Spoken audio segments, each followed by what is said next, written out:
You know, I put a lot of thought into what I was going to harvest into.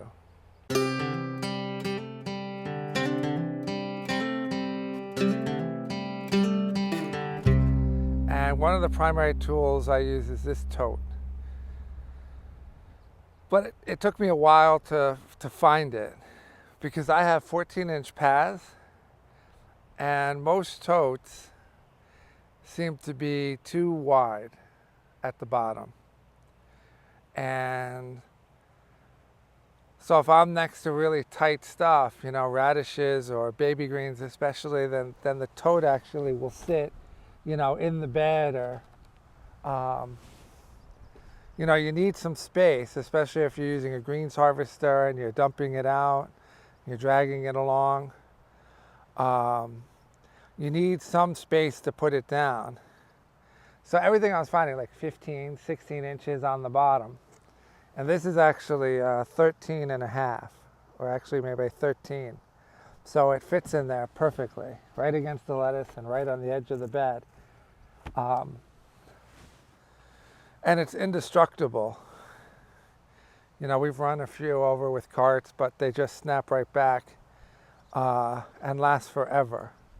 The other great thing about them is they interlock when you twist them. So they nest, but then when you twist them, you can stack them up.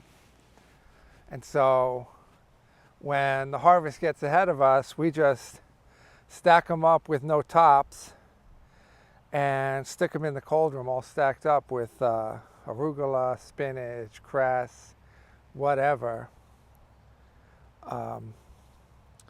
just sitting in the totes. And I just love them. We use them for harvesting lettuce heads, all the baby greens, beets,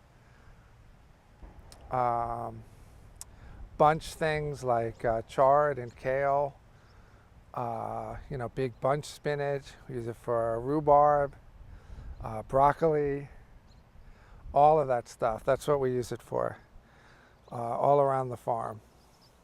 Now, this is just a harvest tote. We don't use it for bringing to farmers markets or anything like that. It's just for harvesting so that we can wash it quickly and don't have to scrub it or anything. Just a really great tote. And I'll put a link to it down below, so if you wanted to grab one.